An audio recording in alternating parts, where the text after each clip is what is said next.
السلام عليكم ورحمة الله وأهلا بكم في فيديو جديد على قناة الفوت، إن شاء الله الناس الكل تكونوا بخير. اليوم إن شاء الله باش نحكيو على آخر تفاصيل المنتخب التونسي قبل المباراة ضد منتخب هايتي، وآخر أخبار اللاعبين الدوليين. فما برشا أخبار جديدة الحقيقة على سوق الانتقالات اللاعبين الدوليين. قبل ما نديرو الفيديو نتمنى الناس الكل تصليوا على النبي صلى الله عليه وسلم، تنساوش تشتركوا في القناة وتفعلوا الجرس وعملوا لنا لايك وتعليق باهي. خلينا نبداو باهي. تو مازال 12 ساعة على المباراة اللي باش تكون مدي ساعة نتاع الليل إن شاء الله. مباراة باش تكون معروضة على الوطنية الأولى.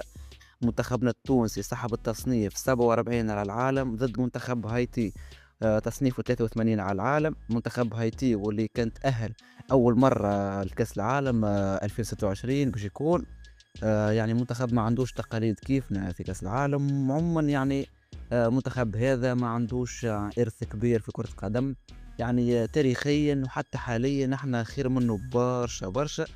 أما علاش مثلًا الجامعة التونسية قررت إنها تلعب مباراة ضد منتخب هايتي اللي هو ماهوش منتخب كبير. في الحقيقة نستحقوا برشا أن نلعبوا ماتش كيما هذا. حتى ماتش كندا ما يعتبرش ماتش سهل. كندا ترتيبها في الفيفا 29 وترتيبنا إحنا 47.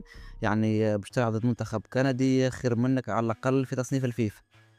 باهي علاش الجامعة قررت إنها تلعب ماتش ضد هايتي على عكس المنتخبات الإفريقية الأخرى أو حتى العالمية اللي تلعب في مباريات ضد منافسين يعني يشبهوا المنافسين في مجموعتها في كأس العالم. يعني شفنا المنتخب المصري لعب ضد منتخب السعودية وربح 4 بلاش. علاش لعب ضد منتخب السعودي؟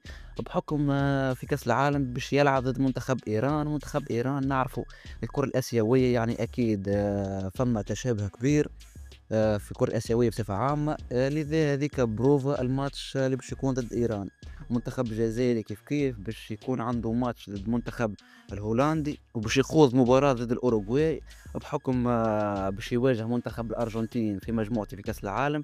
يعني يحاول أي منتخب يحاول إنه يواجه منتخب في الوديات يكون بروفيله أو يكون من نفس القارة مع المنتخبات القوية الموجودة معاه في نفس المجموعة. لكن الحالة هذه تختلف في منتخبنا التونسي. يعني نحن حاليا ماناش مطالبين بالحاجة هذه. الموضوع هذا باش نعملوه في التوقف الدولي الجاي والمباراة اللي باش تكون ضد منتخب بلجيكا. منتخب بلجيكا يشبه نوعا ما المنتخب هولندا اللي باش نواجهوه في كأس العالم. ومنتخب النمسا كيف يعتبر منتخب أوروبي بحكم باش نواجهوا زوز منتخبات أوروبيين في مجموعتنا في كأس العالم اللي هما المنتخب الهولندي والمنتخب اللي باش يترشح من ملحق واللي هو يا اما المنتخب السويدي يا اما المنتخب البولندي. يعني توا زوز منتخبات اوروبيين باش نواجهوهم.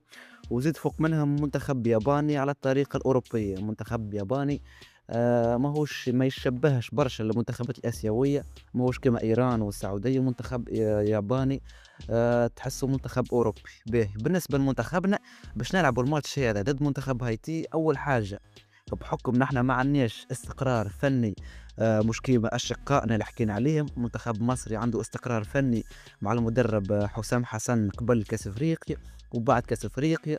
توا يعني فتره كبيره قضيها مع المنتخب المصري. كيف نفس الوضع مع منتخب الجزائري زاد عنده استقرار فني نوعا ما مع المدرب بيتكوفيتش من قبل كاس افريقيا بعد كاس افريقيا وباش يلعبوا معاه كاس العالم. نحن ما عندناش الاستقرار هذا. احنا عندنا مدرب جديد صبري لموشي بعد تجربة سيئة على الاخر السامي الطرابلسي بخروجنا من كاس العرب بفضيعة وخروجنا كيف من كأس إفريقيا كيف بفضيحة زيادة. يعني إحنا توا نعيشوا في فترة حساسة فترة جس نبض فترة تستحق برشا إعداد.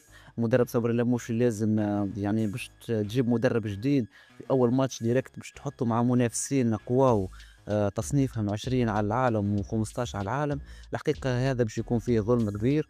تو مبدئيا باش نلعبوا مباراة ضد منافس نجم نقول في المتناول واللي هو هايتي. خاصة بحكم برشا ملاعبية جدد موجودين في قائمة المنتخب التونسي وبرشا ملاعبية معاملين عليهم باش إن شاء الله يبرزوا ويقدموا أوراق اعتمادهم المنتخب. نحكيو على ملاعبية أول مرة يشاركوا مع منتخب وملاعبية صغار في العمر وعندهم مستقبل واعد. يعني كي تجمع هذا الكل نشوفوا أنه توجه الجامعة على حقيقة باهي برشا. اختيار المباريات اللي باش نلعبوهم في الوديات قبل كأس العالم. خلينا نحكيو على خبر مهم برشا يهم لاعبنا الدولي لؤي بن فرحات. أول اتصال رسمي بين دورتموند وكارلوس روه من أجل بن فرحات. صحيفة بيلد في عددها الجديد أكدت دخول دورتموند في مفاوضات رسمية أمس من أجل ضم اللاعب كرسوه. طلب مبلغ قيمته 12 مليون أورو. خبر ما الحقيقة ما ينجم كان يكون باهي برشا. نحكيو على بروسيا دورتموند، واحد من أحسن الأندية اللي تطور وعندها يعني أكاديمية في أوروبا. النادي هذا كان نحكي من توا يكون غدوة منكملش أسماء اللي تطورت في مركز الهجوم في النادي هذا.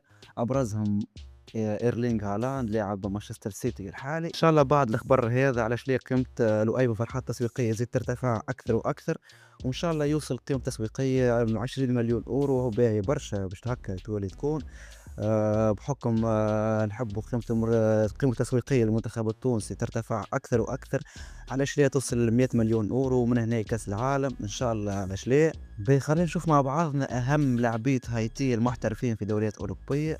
عندهم لاعب يلعب في ساندرلاند في البريمير ليج، عندهم لاعب يلعب في وولفرهامبتون في البريمير ليج، وعندهم لاعب يلعب في أنجي في الدوري الفرنسي ليج 1، وعندهم لاعب يلعب في نادي بلجيكي، وعندهم لاعب يلعب في الدوري السويسري. هذوما أهم 4 ملاعبية أو 5 ملاعبية بالنسبة للمنتخب هايتي.